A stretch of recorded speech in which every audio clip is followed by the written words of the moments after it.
चाहे जितनी भी गहरी यारी हो, पर इन 7 लोगों को अपने घर में बुलाकर कभी मत लाना। दर्शक बंधु, आज का विषय आपके लिए बहुत ही लाभकारी और हितकारी होने वाला है। इस वीडियो में बताई जाने वाली बातों को हम सभी को जानना बहुत जरूरी है। अक्सर हम लोग नासमझी में अज्ञानता बस कुछ ऐसा कर लेते हैं जिसकी वजह से हम लोग बहुत बड़ी मुसीबत में फंस जाते हैं। फिर बाद में हम सोचते हैं कि शायद हम ऐसा ना करते तो जिल्लत में ना पड़ते। क्यों ना हम विपत्ति में पड़ने से पहले कुछ सावधानी बरत लें, क्योंकि हमें मुसीबत का सामना ही ना करना पड़े। विद्वान लोग कहते हैं कि विपत्ति को पहले से देखकर संयम बरतने वाले को जीवन में कभी रोने का सर पटकने का मौका ही नहीं मिलता। संयमी व्यक्ति स्वयं को बचा लेता है, इसलिए संयमी बहुत बड़ा विजेता कहा जा गया है। मित्रों, अंधा वह नहीं होता जो खुद को देखता है, बल्कि अंधा वह होता है जो दूसरों को देखता है। मनुष्य को कोई काम करने से पहले स्वयं को देख लेना चाहिए कि वह फायदे में रहेगा या नुकसान में। स्वयं को जो परख कर खरी कसौटी में उतरता है, वह व्यक्ति अपने आप को सारे पापों से बचा लेता है। उस पर आने वाले संकट वापस लौट जाते हैं। जो व्यक्ति खुद को देखकर नहीं चलता, वह अपने आप को गुनाहों की भट्टी में झोंक देता है और निर्दोष होकर भी मारा जाता है। दोस्तों, मैं इस संबंध में एक कहानी से आपको रूबरू कराता हूँ। पंचतंत्र की यह कहानी आपको बहुत कुछ बताने वाली है।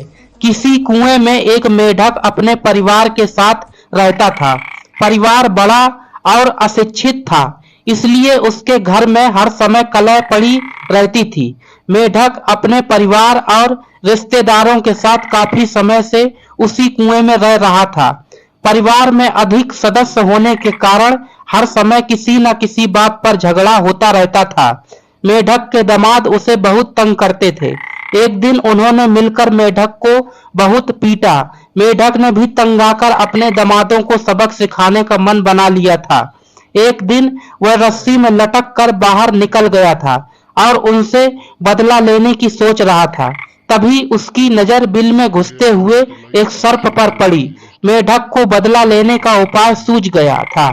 उसने सोचा कि क्यों ना मैं इन दुष्टों को सर्प से नष्ट करवा दूं, क्योंकि कूटनीति यह कहती है कि अपना काम साधने के लिए शत्रु के सामने शत्रु और बलवान के सामने बलवान से भिड़ाना चाहिए, क्योंकि ऐसा करने से दुश्मन को मारने में कोई तकलीफ नहीं होती है।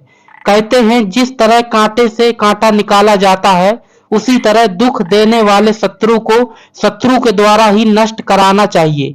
यही सोचकर सर्प मेढक के बिल के पास पहुंच गया और उसे मधुर आवाज में पुकारने लगा, हे भाई सर्प, मैं मुसीबत का मारा मेढक आज आपकी शरण में आया हूँ।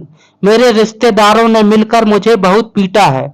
मैं अपनी जान बचाकर घर से भाग आया हूँ, वरना वह लोग मुझे आज मार ही डालते। अब तो आप ही मेरी मदद कर सकते हो। आप उन्हें खाकर अपनी भूख मिटा लेना, मेरी परेशानी भी दूर हो जाएगी। आप मुझसे मित्रता कर लो। मेढक की आवाज सुनकर सर्प ने सोचा, पता नहीं मुझे कौन आवाज दे रहा है। बुद्धिमान लोग कहते हैं जिसके कुल का और स्थान का पता ना हो, उसके साथ मित्रता नहीं करनी चाहिए।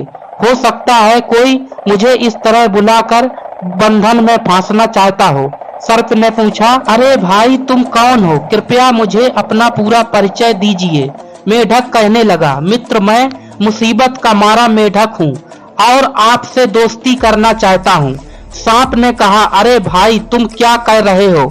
भला आग और तिनकों की कभी दोस्ती होती है? जिसका जिससे बदल होता हो वह किसी भी रूप में उसके पास नहीं जाता, किंतु तू मित्रता के बारे में कैसे सोच सकता है? मेढक बोला, क्या करूं भाई, वैसे तो स्वभाव से तू मेरा शत्रु है, परंतु मैं अपने परिवार वालों से इतना परेशान हूँ कि वह मुझे शत्रु से भी बढ़कर शत्रु दिखाई देते हैं।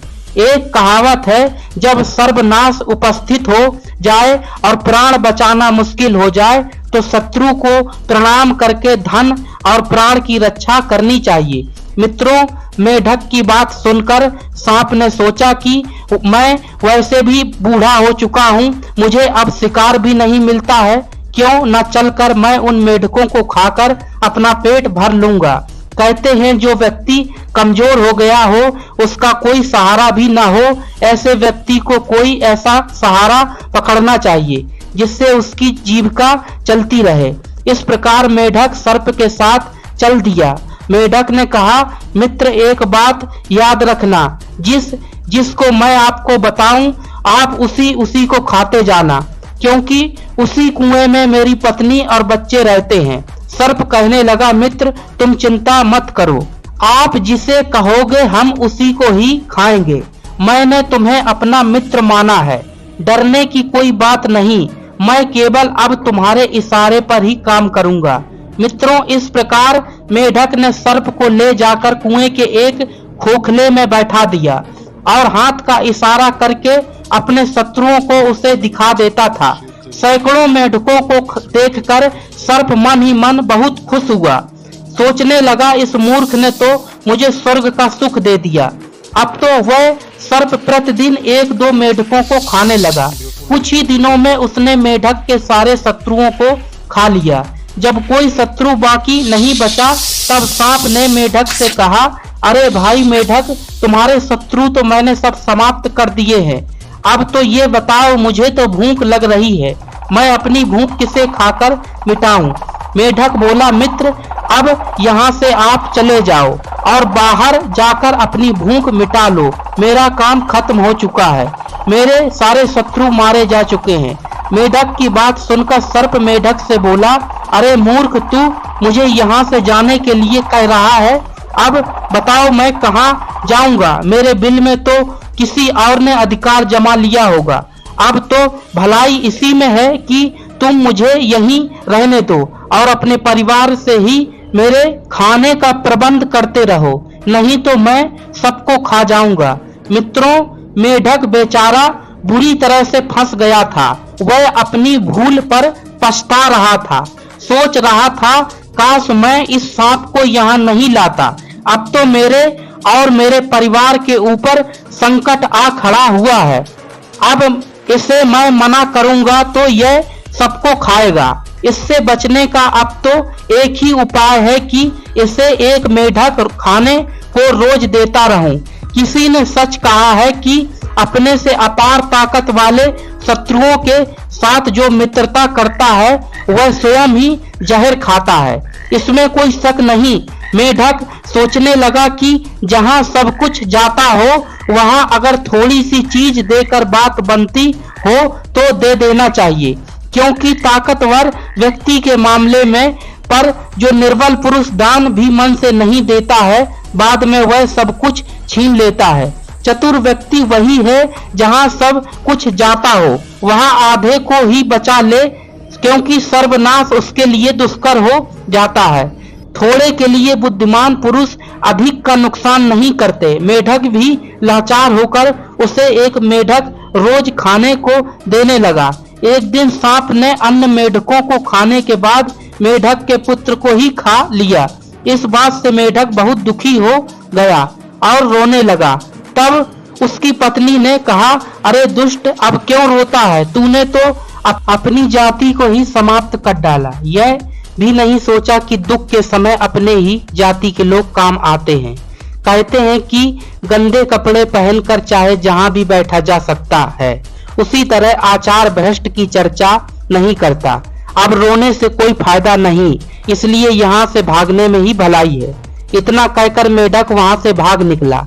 उधर कुएं में जब एक भी मेढक नहीं बचा तो सांप को भूख लगी, तो उसने उसी खोखले में रहने वाली एक चिड़िया से कहा, देखो बहन, हमारा भोजन खत्म हो गया है।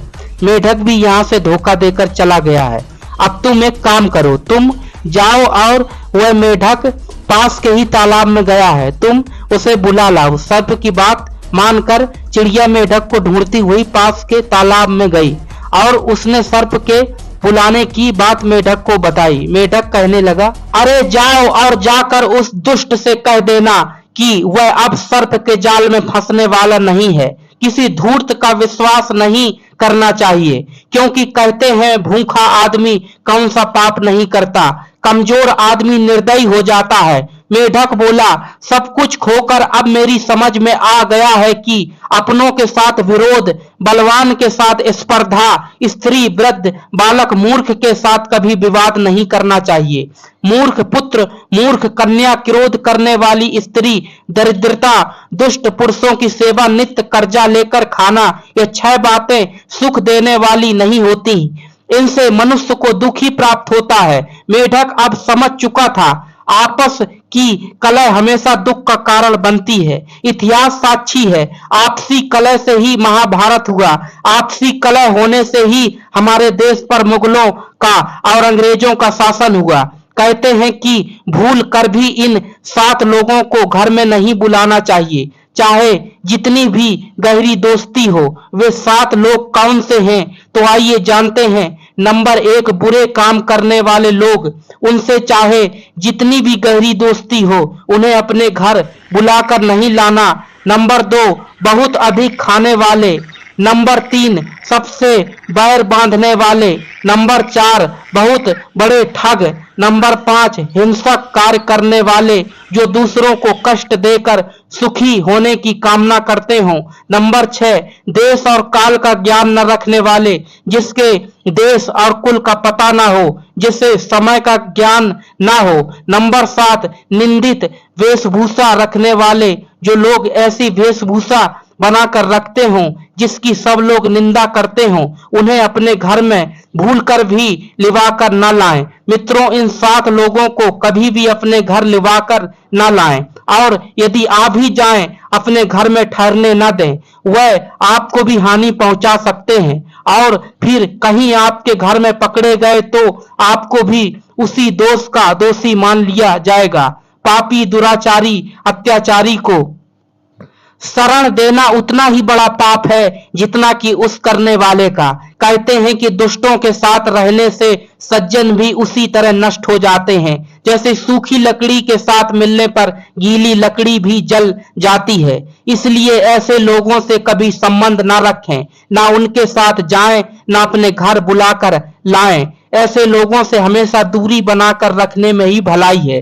दोस्तों, यदि बात सही मालूम पड़े तो वीडियो को लाइक करें और चैनल को सब्सक्राइब अवश्य करें। मिलते हैं अगली कहानी में। आप सभी का बहुत बहुत धन्यवाद।